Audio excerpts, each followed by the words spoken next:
Selamat malam pemirsa. Saat penerapan kenaikan tarif pajak pertambahan nilai atau PPN 12% tinggal menghitung hari, gelombang penolakan justru semakin besar.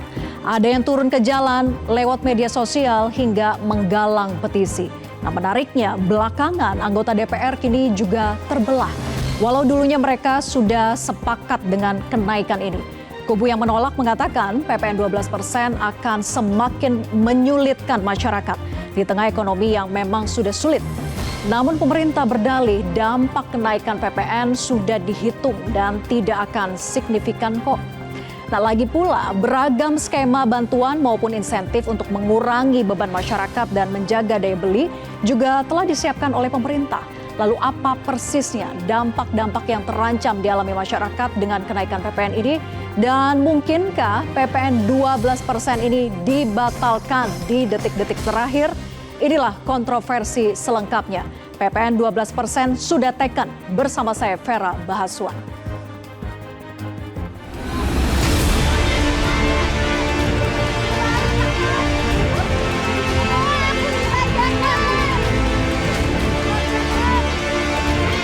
PPN naik ke 1%. Ya, jadi salah. Kalau PPN naik 12%, PPN naik 1% dari 11 ke 12, bukan dari 0 ke 12. Jadi ini yang harus clear.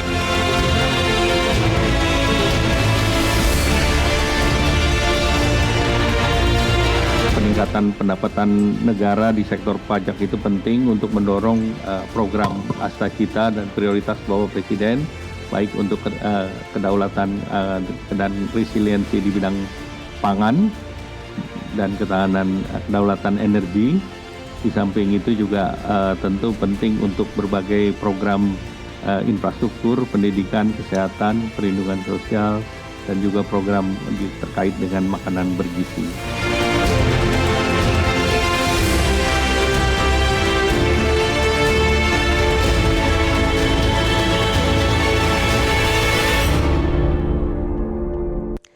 Dan untuk membahasnya sudah hadir bersama kita di Studio Metro TV 4 orang narasumber. Di kanan saya ada anggota Komisi 11 DPR RI, yaitu Mas Zidan. Selamat malam Mas Zidan. Selamat malam Mbak Vera. Kemudian juga ada yaitu Ekonom Selyos, Nailul Huda. Selamat malam Mas Huda. Malam Mbak Vera.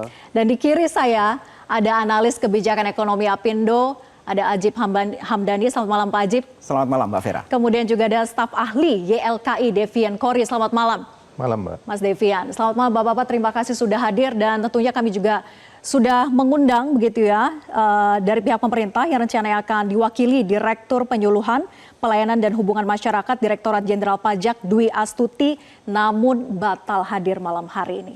Nah, sebelum kita memulai diskusi, kita simak terlebih dahulu pernyataan dari Menko Perekonomian berikut ini. PPN naik ke 1%. Ya, jadi salah. Kalau PPN naik 12%, PPN naik 1% dari 11 ke 12, bukan dari 0 ke 12. Jadi ini yang harus. Nah, itu dia yang disampaikan oleh Menko Perekonomian bahwa kenaikan PPN ya bukan 12% dari 0 ke 12, tapi dari 11 ke 12%. Tapi timingnya nih Mas Huda, di saat ekonomi melemah, daya beli masyarakat melemah, kemudian ada kebijakan untuk menaikkan PPN 12% ini.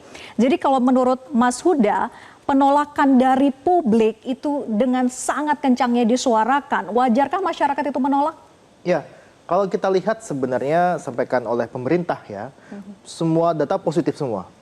Tapi kita ada data yang menyebutkan ada loh perlambatan ekonomi. Kita melihat dari sisi inflasi misalkan, kita terjadi deflasi 5 bulan berturut-turut di tahun ini aja. Dari bulan Mei hingga September.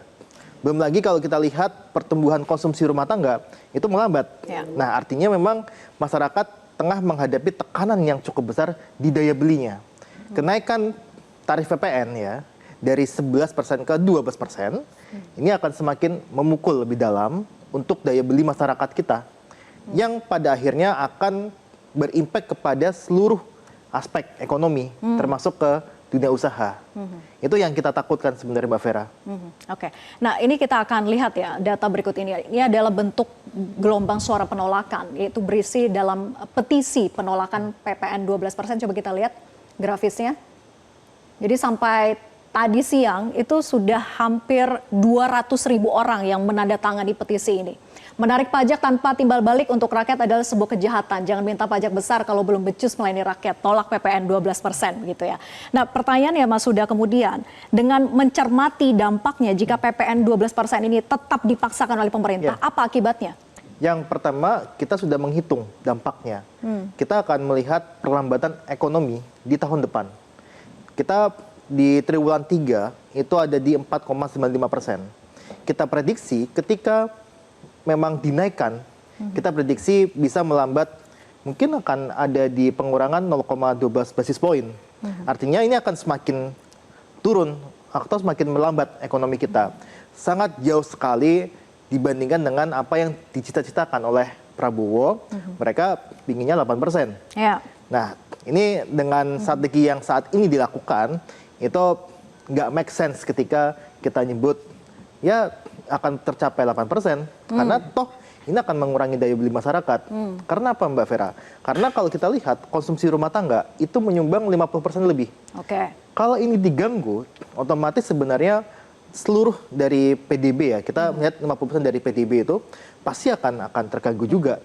Karena kontribusi konsumsi rumah tangga paling tinggi di PDB begitu 50%. ya. Tapi secara realnya biar masyarakat tuh lebih mudah memahami apa sih yang paling akan berdampak pada diri mereka? Pasti seperti ini. Ketika ini naik harganya, permintaan pasti akan turun. Ya. Yang tadinya mungkin saya bisa belanja barang itu sekitar 11 item. Tapi dengan kenaikan tarif PPN, itu saya akan kurangin. Karena sebagian besar uang yang saya keluarkan itu diperuntukkan untuk ke PPN. Dari 11, saya mau konsumsi 9 sajalah. Karena yang 2 lagi saya nggak mampu untuk belinya. Dan inilah yang terjadi, Mbak. Dan kita sampaikan dan kita juga ambil bagian dalam hal penolakan tarif PPN ini. Kita keluarkan kajian, kita keluarkan angka-angka dan sebagainya yang menunjukkan bahwa kenaikan tarif PPN ini lebih banyak mudorotnya dibandingkan dengan manfaat ke ekonomi kita. Oke, lebih banyak mudaratnya daripada dampak ekonominya ataupun pertumbuhan ekonominya begitu ya. Nah, saya ke Mas Devian. Mas Devian, kalau ini dipaksakan, tadi kalau dikatakan Mas Huda, ya konsumsi rumah tangga itu akan semakin ambles, semakin sulit lah masyarakat gitu. Tapi kalau memang dipaksakan mau gimana? Tadi Menko Perekonomian mengatakan ini hanya naik 1% kok. Ya, undang-undang kan sudah disahkan. Dan bagi warga negara Republik Indonesia, undang-undang sifatnya memaksa, mewajibkan. Nah, itu soal pemberlakuan undang-undang, domainnya ada di anggota DPR. Ya, nanti kita akan tanyakan. Ya, jadi tetapi kita ingin mengkonfirmasi posisi undang-undang HPP ini sebelumnya. Siapakah yang mengambil inisiatif? Kalau yang mengambil inisiatif pemerintah, tentu kita harus bertanya. Oh, jadi masih penting ya siapa yang menginisiasi? Iya, kan kita harus bertanya. Kenapa? Karena yang memprotes pertama kali di Senayan itu adalah anggota Dewan Republik Indonesia. Tapi yang mengesahkan? Yang mengesahkan Dewan Perwakilan Republik Indonesia. Jadi satu pihak yang mempunyai dua sikap. Setahun yang lalu melakukan pengesahan, saat ini melakukan penolakan. Kita tahulah siapa dari anggota partai politik mana. Jadi ini harus dijelaskan pada posisi ini. Nah, undang-undang itu sifatnya memaksa, tetapi bagaimana urgensinya? Nah, ini termasuk dalam perhitungan pemerintah, kalkulasinya seperti apa. Tadi sudah disampaikan secara economically bahwa posisi daya beli masyarakat sangat rendah. Pertumbuhan ekonomi kita juga masih pada posisi yang 5%. Ya. Jadi dalam kerangka apa logical framework-nya ini melakukan kenaikan dari 1%. Jadi urgensinya yang apa? dipertanyakan ya? Yang dipertanyakan. Kenapa sekarang timingnya? Dan catatan penting bagi masyarakat, tidak bisa blaming pada pemerintahan Presiden Prabowo Subianto. Karena undang-undang ini disahkan sebelum beliau menjabat sebagai Presiden. Di era Presiden ke-7. Oke. Tapi masyarakat mana yang paling akan terkena dampak ini?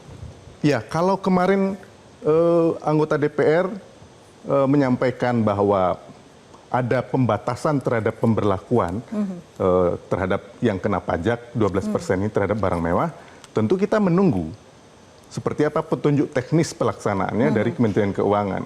Barang mewah, khusus hanya barang mewah. Nah, barang mewah ini klasifikasi seleksinya seperti apa? Tentu masyarakat menunggu. Kalau kemudian merujuk kepada perbaikan klasifikasi pada undang-undang PPN yang lama yang 11%, artinya pemberlakuan itu akan otomatis berjalan tanpa menunggu statement yang disampaikan kemarin oleh anggota Dewan Perwakilan Pak Misbahun. Jadi automatically karena 1 Januari 2005 itu undang-undang berlaku. Nah, tinggal bagaimana penjelasan teknisnya. Tapi masih ada waktu dong untuk bisa merubah itu. Akan kita tanyakan kepada anggota Dewan ya. Mas Zidan, nah tadi kan dikatakan oleh Mas Devian begitu ya, bahwa ini bukan salahnya pemerintah sekarang. Karena ini sudah disahkannya dari pemerintahan yang sebelumnya. Nah, tapi kemudian yang mengesahkan dan inisiatornya adalah dari anggota Dewan sendiri. Jadi kemudian pertanyaannya adalah, apakah ini mutlak harus dijalankan per 1 Januari 2025 atau masih ada opsional? Jadi begini Mbak Vera, saya juga izin menjawab masukan dari Pak Devian tadi. Artinya soal masalah tanggung jawab, ini juga tidak bisa artinya kita lepas dari tanggung jawab. Karena bagaimanapun pemerintahan ini yang saat ini ada tentunya juga harus bertanggung jawab. Sama seperti halnya saya. Saya baru dilantik 1 Oktober 2024. Keputusan ini lahir di 2021. Jadi walaupun mandat ini dari undang-undang pemerintahan sebelumnya, tetap menjadi tanggung jawab pemerintah sekarang. Betul, ini adalah amanah dari undang-undang, amanat undang-undang. Tentunya kami sebagai DPR baru pun, mau tidak mau, juga akan terkena dampak dan punya kewajiban untuk bertanggung jawab akan hal itu. Pertanyaannya, apakah ini tetap bisa berjalan, apakah harus berjalan di saat 1 Januari 2005? Kalau kita berbicara sebagai warga negara, kita punya kewajiban untuk menjalankan amanat konstitusional. Artinya undang-undang ini tetap harus berjalan. Kenapa tetap harus berjalan? Ini sebagai kepatuhan kita sebagai warga negara terhadap amanat konstitusional. Jadi kita saat ini prosesnya adalah menuju berjalannya kita menjalankan bagian daripada undang-undang itu. Nah, tinggal bagaimana kita ini kan masih ada waktu 5-6 hari. Kita melihat dan saya berkeyakinan betul dengan melihat dahsyatnya masyarakat, ada suara petisi, penolakan, suara penolakan. Kemudian kita melihat di media sosial bagaimana dahsyatnya penolakan dari masyarakat di seluruh Indonesia. Saya sebagai wakil rakyat tentunya harus menampung, mendengar, melihat apa yang menjadi kemauan rakyat. Dan hal ini akan kita sampaikan kepada pemerintah. Sudah disampaikan belum? Insya Allah dalam beberapa hari ke depan, dalam waktu dekat ini, partai pemerintah akan melakukan konsolidasi. Artinya kita akan menimbang apakah apa yang akan diputuskan ke depan, akankah ini ditunda, akankah ini ditolak, akankah atau ada kebijakan-kebijakan karena sesuai dengan aturan dalam undang-undang juga pasal 7 ayat 3 bahwa boleh saja mempertimbangkan ketika memang situasi ekonomi nasionalnya tidak memungkinkan. Artinya pemerintah bisa membatalkan begitu kan? Betul. Jadi kami tugas kita sebagai DPR, sekali lagi saya ulangi, kami melihat, mendengar apa yang terjadi di masyarakat saat ini dan mayoritas ini adalah menolak. Tentunya kami harus menyampaikan hal itu kepada pemerintah. Di saat rapat konsolidasi nanti juga kami akan menyampaikan hal ini, mudah-mudahan dan kami berkeyakinan baik bahwasanya Presiden Prabowo dan beserta seluruh jajaran dan partai pendukung, saya yakin kami akan punya solusi yang terbaik untuk rakyat Indonesia. Oke, nah saya ke Pak Ajib ya. Pak Ajib, ini masih akan dikomunikasikan ternyata. Tentu ini menjadi kabar yang baik untuk kita semua begitu ya. Siapa tahu di detik-detik terakhir ternyata dibatalkan PPN 12%. Tapi dijawab nanti usai jeda, apakah pengusaha merasa sudah mulai tenang atau masih tetap was-was sekarang gitu ya dengan kenaikan PPN 12% ini. Usai jeda tetap bersama kami di Kontroversi.